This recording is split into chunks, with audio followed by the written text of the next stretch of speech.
Hi everyone, welcome again. This is Roxanne with you. Thank you guys for subscribing, and please go ahead as usual, like, share, and subscribe.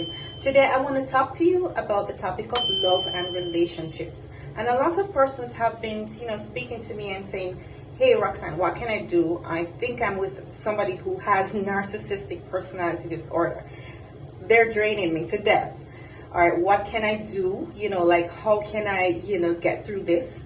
Should I run? What should I do in this situation? So it's very difficult to be in a relationship with somebody who is considered to have narcissistic personality disorder because of the distinct features. And I'm going to highlight, well, the DSM-5 actually has 9 criteria, and you have to have at least 5 for you to be diagnosed. But I'm going to just do just one at a time. We're just going to go through and we can see some of the ways that you could be affected in a relationship if you're seeing this particular feature. All right, so the first one, a narcissistic personality person who is diagnosed, they tend to have a grandiose sense of self-importance. And this means that they do have a very unrealistic sense of self-importance or an unrealistic sense of superiority, right? So they actually believe, that they're better than other persons. They have special abilities. They have special qualities. They only can associate with others who are like them, who have distinct and special characteristics as well. So that is one of the the first criterion that we want to look at. And how does this play out, you believe, in a relationship?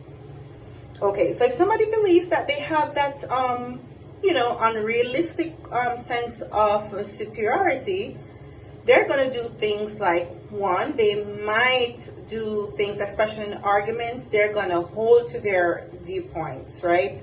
They're going to hold on to their perspective.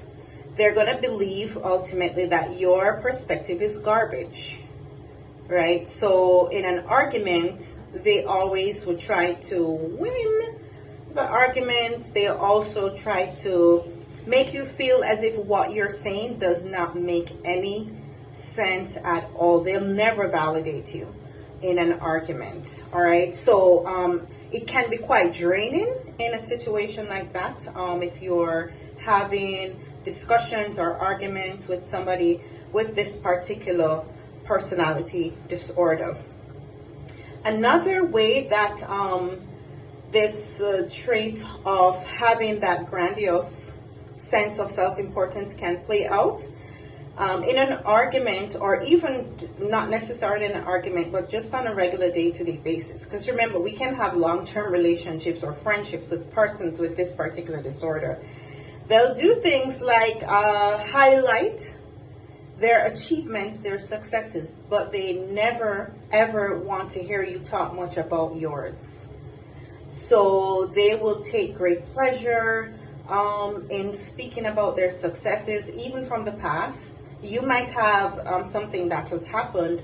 Maybe you have achieved something recently in your friendship or your relationship, and you just don't feel safe in expressing that because you know that the person who has the narcissistic personality, they might not accept it.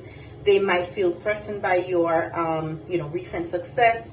And you might be sensing that for some time in your relationship, and so there's no freedom to speak about your successes or your achievements.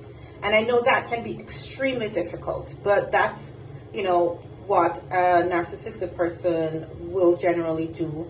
They're going to highlight their successes and minimize or ignore completely yours. Okay, so that's something that happens quite frequently. Also, and this is quite unfortunate, another one is they tend to do a lot of put downs. All right, so they'll put you down for, different things. We all have flaws and weaknesses, but that person, because of their sense of superiority, and their unrealistic sense of self-importance. They'll take great pleasure in highlighting your flaws, your weaknesses, your shortcomings. They're going to do that because they want, to feel very important, or, feel as if they're, a stronger person than you are. They're strong, you're weak, all right? So those are some things that you might find happening if you're in a relationship with someone with this particular personality disorder. So it's going to play out in so many different ways. All right, so I just want you to kind of pay attention to what's going on in your life, in your relationships. And if you do have a comment, maybe you're experiencing some things in your relationship that you want to highlight, share a comment that can be useful for someone else.